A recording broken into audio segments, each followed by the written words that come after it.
اعوذ باللہ من الشیطان الرجیم بسم اللہ الرحمن الرحیم اللہم صلی علی محمد وعلی آل محمد۔ السلام علیکم۔ آپ لوگ کی خدمت میں درود ابراہیمی کا ایک اور مشاہدہ، تاکہ ہم سب کے ایمان بڑھیں اور زیادہ سے زیادہ ہم درود ابراہیمی کو پڑھیں اور اپنی آخرت بنائیں اور دنیا بھی۔ تو یہ جو مشاہدہ ہے درود ابراہیمی کا، یہ ایک بہن کا ہے جو درود ابراہیمی کوشش کرتی ہیں کہ روز 1000 مرتبہ پڑھ لیں۔ اچھا، میرے عموماً مشاہدات آپ لوگوں کو یہ والے کیوں ہوتے ہیں کہ 1000 مرتبہ جنہوں نے پڑھ لیا، تاکہ آپ لوگوں کو بھی موٹیویشن ملے۔ نمبر 1 یہ کہ لوگ 1000 مرتبہ درود ابراہیمی مکمل کر رہے ہیں، نمبر 2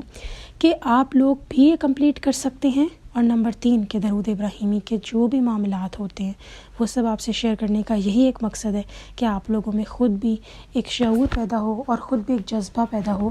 درود ابراہیمی کی کثرت کرنے کا۔ تو مشاہدہ کچھ یوں ہے۔ ایک بہن کہتی ہیں کہ ان کے اوپر جادو ہوا، اور تب وہ درود ابراہیمی سے ان کا بالکل بھی کوئی لنک نہیں تھا، اور اس جادو کی بدولت ہوا کچھ یوں۔ دیکھیں، ایک بات یاد رکھیں، جب بھی جادو ہوتا ہے تو اللہ کے اذن کے بغیر نہیں ہو سکتا، اللہ تعالیٰ کی مرضی کے بغیر نہیں ہو سکتا، وقتی آزمائش ہوتی ہے۔ تو پتہ تو کرانے پر یہی لگا کہ جادو ہے، اور جب جادو کی علامتیں وغیرہ ظاہر ہوئیں تو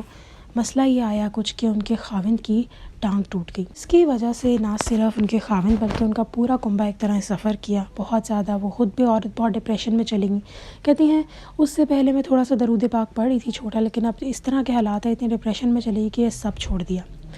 اور اس کے بعد کہتی ہیں کہ اللہ تعالیٰ نے ایسا کوئی ہاتھ پکڑا کہ درود پاک کی طرف، پہلے بھی بچپن میں درود پاک ان کے والدین نے ان کو سکھایا تھا پڑھنے کے لیے، لیکن اب بہت زیادہ یہ درود پاک پڑھنے لگ گئی، اور کچھ ہی ٹائم بعد کہتی ہیں کہ درود ابراہیمی پڑھنا شروع ہو گئی۔ جادو وغیرہ کی کاٹ بھی الحمدللہ ہو گئی۔ پھر اس کے بعد کہتی ہیں کہ درود ابراہیمی اب کیونکہ ان کے لیے لائف میں ایک اہم مقصد بن چکا تھا، جاری و ساری تھا، تو یہ درود ابراہیم بہت کثرت سے پڑھ رہی تھیں۔ اب یہاں ایک بات یاد رکھیے گا کہ جو ایک بندہ بھی درود ابراہیمی، کنبے کا ایک بندہ بھی پڑھ رہا ہوگا تو سارے گھر والوں پہ فضل ہوگا۔ تو یہ بہن درود ابراہیمی پڑھ رہی تھیں، بہت کثرت سے پڑھ رہی تھیں، اور کہتی ہیں ان کو ایک دم سے بہت برے برے خواب آنا شروع ہو گئے۔ نہ صرف خواب آئے بلکہ درود ابراہیمی کی کثرت جو کہ بہت جلدی یہ ختم کر لیتی تھی 1000 مرتبہ، اس میں بھی ان کو مشکل پیش آنے لگی۔ اس سے پہلے کہ میں آپ کو آگے واقعہ بیان کروں، میں تھوڑا سا یہ بات ڈسکس کرنا چاہوں گی کہ درود ابراہیمی کوئی پڑھ رہا ہے یا کوئی بھی اللہ کا نیک کام کر رہا ہے، اس کو جب مشکل پیش آتی ہے، خاص کر کے ذکر میں، ورد میں کمی آتی ہے، جب ایک دم آنے لگ جاتی ہے، لیکن اچھی بات یہ ہے کہ وہ پورا ہو رہا تھا ان بہن کا۔ کمی ضرور اس طرح آ رہی تھی کہ وہ ٹائم سے کمپلیٹ نہیں ہوتا، جس طرح یہ صبح صبح کمپلیٹ کر کے ریلیکس ہو جاتی تھی۔ کہہ رہی سارا دن لگ جاتا تھا اور تھکاوٹ ہو رہی تھی، اور کبھی ایک دن تو ایسا آیا کہ دل کیا کہ پڑھوں ہی مت،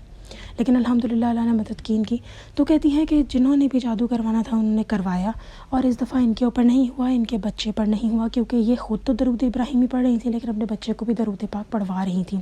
اب بچہ بہت چھوٹا ہے تو کہتی ہیں کہ اس کو صبح شام 1 2 3 دفعہ پڑھوا دیتی تھی۔ دیکھیں یہاں یہ بات انڈرسٹینڈ کرنے کی ہے کہ اللہ تعالیٰ نے ہماری ہمت دیکھنی ہے۔ ظاہر ہے ایک چھوٹا بچہ 10 مرتبہ بھی درود ابراہیمی نہیں پڑھ سکتا، اور ریگولر بیسس پہ کہتی ہیں کہ میں نے اپنے بچے کو ڈیلی ماشاءاللہ سے درود ابراہیمی صبح شام 1 مرتبہ پڑھاتی تھی، جس کی بدولت یہ برکت چیک کریں کہ کہتی ہیں کہ جب جادو جنہوں نے کروایا، نہ ان کے اوپر اثر کیا نہ ان کے بچے پر اثر کیا، اگر کیا تو ان کے خاوند پہ کیا، جو کہ آن اینڈ آف کبھی نہ کبھی درود ابراہیمی کم تعداد میں پڑھ لیتے تھے، لیکن اتنا زیادہ نہیں۔ یہ بہت زیادہ کہتی تھی اپنے خاوند کو کہ آپ پڑھیں، لیکن اس طرح نہیں ہو پا رہا تھا۔ تو اب یہاں پہ مایوس ہونے کی بات ان کے لیے بالکل بھی نہیں تھی۔ کہتی کچھ مسائل مجھے نظر آ رہے تھے، الٹے سیدھے خواب آ رہے تھے، لیکن بس پتہ لگ رہا تھا کہ مسئلہ ہے۔ بار بار خیال آتا صدقہ دے دوں، بار بار خیال آتا نفل پڑھ لوں، بار بار خیال آتا درود ابراہیمی کی تعداد کثرت سے زیادہ زور سے کرو کہ کسی طریقے سے معاملات حل ہوں۔ اب زندگی کہتی ہیں ایسی ہی چلتی رہی، اور ایک دم سے کہتی ہیں کہ کچھ اس طرح کا معاملہ ہوا کہ گھر میں کوئی لڑائی پڑی، اور لڑائی کے بعد کچھ ایسا ماحول بن گیا کہ کیونکہ کہتی ہیں اگر میں نے اس دن درود ابراہیمی نہ پڑھا ہوتا تو پتہ نہیں میری شادی کہاں جاتی، لیکن اللہ پاک نے ایسا کرم کیا کہ درود ابراہیمی کی برکت سے اللہ تعالیٰ نے ان کی جو ازواجی زندگی تھی اس کی جو بھی لڑائی تھی وہ دور کی۔ لیکن اسی دن ان کو پتہ لگا کہ ان کے خاوند کے اوپر جادو کرایا گیا ہے، اور وہ بھی پتہ ایسا نہیں کہ انہوں نے کسی سے پتہ کروایا، خود بخود ہی ان کو کال آئی، کو ان کے روحانی بھائی تھے جاننے والے، انہوں نے کال کی اور انہوں نے بتایا کہ اس طرح کا کوئی معاملہ ہے تمہارے ساتھ۔ تو یہ کہتی ہیں کہ میں تو اللہ کا ہر حال میں اس بات سے شکر ادا کرتی تھی اور قائل تھی کہ میں درود ابراہیمی پڑھ رہی ہوں تو کچھ نہیں ہوگا، سب ٹھیک ہو جائے گا، اور دیکھیں وہ درود ابراہیمی پڑھ رہی تھیں، جس کی برکت سے وہ کسی کے پاس نہیں گئیں، بلکہ اللہ تعالیٰ نے ان کو بچایا بھی، اور ان کے بیٹے کو بچایا، ان کو بچایا، اور ان کے خاوند کے بارے میں بھی جلد پتہ لگ گیا، جس کی وجہ سے کہتی کوئی اتنا بڑا نقصان بھی نہیں ہوا، پر جو بھی پریشانیاں آ رہی تھیں ان سے پتہ لگ رہا تھا۔ اور یہ کہتی ہیں کہ اگر میں جان کی تھی کہ اگر میں درود ابراہیمی نہ پڑھ رہی ہوتی تو پتہ نہیں کوئی حادثہ بھی ہو سکتا تھا، لیکن اللہ نے کرم کیا، اور کہتی ہیں کہ میرے پورے گھر جو تھا، میرا پورا گھر بمشمول میرے خاوند کے، ہم لوگ رحمت کی لپیٹ میں رہے، اور الحمدللہ جو بھی کام بگڑ رہے تھے ان کا بھی فوراً پتہ لگ گیا۔ تو یہ دیکھیں، جن لوگوں نے پہلے جادو کروایا اس کی وجہ سے ان کے شوہر کی ٹانگ ٹوٹی، اور اب پتہ نہیں جو جادو تھا اس کی وجہ سے ان کے ساتھ کیا ہونا تھا، لیکن اللہ نے ایسا کرم کیا کیونکہ درود ابراہیمی کی کثرت تھی، تو ان کو کسی پیر عامل کے پاس نہیں جانا پڑا، درود ابراہیمی کی کثرت سے ہی اللہ نے ان کا معاملہ حل کیا۔ دیکھیں ایک بات یاد رکھیے گا، اگر آپ لوگوں کی زندگی میں کوئی بھی، میں نہیں، دیکھیں آج کل کے دور میں تو ہم بتا ہی نہیں سکتے نا کون سا انسان روحانی ہے کون سا نہیں ہے، ہر کوئی روحانیت کا لبادہ اوڑھ کے بیٹھا ہوا ہے اور اصل میں وہ کچھ اور نکلتے ہیں، لیکن اللہ پاک کا یہ جو کرم ہے کہ دیکھیں آپ لوگ، اگر اللہ تعالیٰ نے نہیں چاہنا تو جتنا مرضی کوئی روحانیت کی وجہ سے آپ کی ہیلپ کرنے کی کوشش کرے، آپ کی ہیلپ نہیں ہونی۔ تو یہ اللہ تعالیٰ کے کرموں میں سے ایک ہے کہ جس طرح ان کو خواب آنے لگ گئے، اور جس طریقے سے وقتی ان کے خاوند کے اوپر جادو ہونے والے کی بات بھی پتہ لگی، تو بات کہنے کی یہ ہے کہ جو بھی ان کی زندگی معاملہ ہوا وہ سب درود ابراہیمی کی برکت سے ہوا،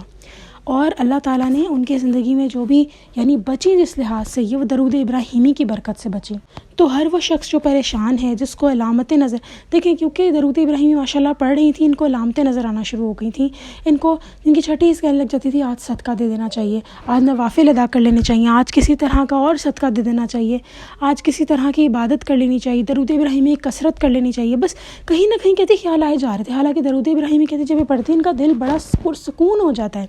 لیکن خوابوں کا سلسلہ نہیں رکا، اور یہ سب درود ابراہیمی کی برکت سے ہے۔ تو میں آج آپ سب لوگوں سے یہی ریکویسٹ کرنا چاہوں گی، مجھے اکثر کامنٹس آتے ہیں کہ ہم پریشان ہیں، ہمارے پہ ایسے جادو تھا ویسے جادو تھا، میں آپ سب کو یہی کہوں گی پلیز درود ابراہیمی ہی ہے واحد جادو کا توڑ، اور کوئی اور ایسا درود پاک آپ کو فوراً، جسے کہتے ہیں نا فوری حل، وہ فوری حل آپ کو اس درود پاک سے ہی ملے گا۔ تو میں آپ سب کے ساتھ یہی گزارش کرنا چاہتی ہوں، لیکن زندگی میں تو مشکلات آئیں گی، لیکن ان مشکلات کا ایسے گزر جانا، جیسے میں ہمیشہ کہتی ہوں کہ آپ بس میں بیٹھے ہیں منظر بدل جائے، بالکل ویسے ہی گزارنا ہے، تو درود ابراہیمی کی کثرت کریں۔ ایک بہت ہی خوبصورت واقعہ میں انشاءاللہ شیئر کروں گی آپ لوگوں کے ساتھ، ایک بہن بہت مصیبت میں پھنسی ہوئی تھی، کس طرح اللہ نے ان کی مدد کی، اور وہ بھی درود ابراہیمی کی برکت سے، اور پہلے تو وہ درود پاک پڑھ رہی تھی کوئی چھوٹے والا۔ تو میں آپ سب کو یہی کہوں گی، اچھا ایک اور بات ان بہن کی بات یہ کہ وہ کہتی ہیں کہ پہلے مجھے درود ابراہیمی بہت بڑا لگتا تھا، لیکن اللہ نے آج ایسا اس کے اوپر ٹکایا ہے کہ اسی کے اوپر ہی رہنے کا دل کرتا ہے، اور میری دعا ہے کہ اللہ سبحانہ وتعالیٰ ان کو ہمیشہ اس پہ قائم و دائم رکھے، آمین ثم آمین، مرتے دم تک، کیونکہ دیکھیں ہدایت جب مل جاتی ہے تو اس کو سنبھال کے رکھنا بھی بہت ضروری ہے، اور یہ تبھی ہے جب اللہ تعالیٰ کی رضا ہوگی۔ اسی لیے میری دعا ہے کہ جتنے لوگوں کو اللہ تعالیٰ نے درود ابراہیمی سے نماز، روزہ، زکوٰۃ سب سے جوڑا ہے، اللہ سبحانہ تعالیٰ ان کو ساری زندگی سے جوڑے رکھے، آمین ثم آمین، مرتے دم تک ہماری زبانوں پہ درود ابراہیمی ہو، اور اللہ تعالیٰ کا قرب ہمیں ملتا رہے، آمین ثم آمین۔ چلیں جی، انشاءاللہ نیکسٹ ویڈیو میں پھر حاضر ہوں گی، تب تک کے لیے اللہ حافظ۔